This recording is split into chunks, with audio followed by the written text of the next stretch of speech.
కోస్తాంధ్ర జిల్లాల యొక్క వాతావరణ పరిస్థితిని గమనిస్తే కోస్తాంధ్ర జిల్లాల్లో మనకు ప్రత్యేకించి మధ్య కోస్తాంధ్ర జిల్లాల్లో ఎండల తీవ్రత బాగా ఎక్కువయ్యే సూచనలు ఉన్నాయి. ముఖ్యంగా విజయవాడ నగరం కావచ్చు, దాంతోపాటుగా ఏలూరు, పల్నాడు జిల్లా కావచ్చు, అలానే గుంటూరు నగరంలో కూడా మనకు బాగా వేడిగా ఉండే అవకాశాలు మధ్యాహ్న సమయంలో అలానే సాయంకాలం సమయంలో కనిపిస్తుంది. కానీ రాత్రి సమయాలలో దానికి వ్యతిరేకంగా మనకు వాతావరణ పరిస్థితి ఉంటుంది. అంటే చల్లటి వాతావరణం ఉండే అవకాశాలు రాత్రి సమయాలలో ఈ ప్రాంతంలో కనిపిస్తుంది. దాంతోపాటుగా గోదావరి జిల్లాలతో పాటుగా మనకు అరకు వ్యాలీ సైడ్లో మనకు ఏమంటే దట్టమైన పొగమంచు తెల్లవారుజామున ఉండే అవకాశాలు అయితే కనిపిస్తుంది.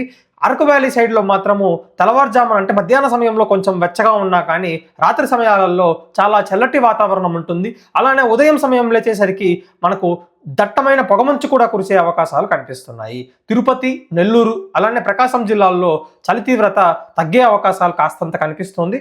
కానీ మనకు ఎండల తీవ్రత అనేది కాస్తంత పెరిగే అవకాశాలు ఈ జిల్లాల్లో అయితే 100% కనిపిస్తుందండి.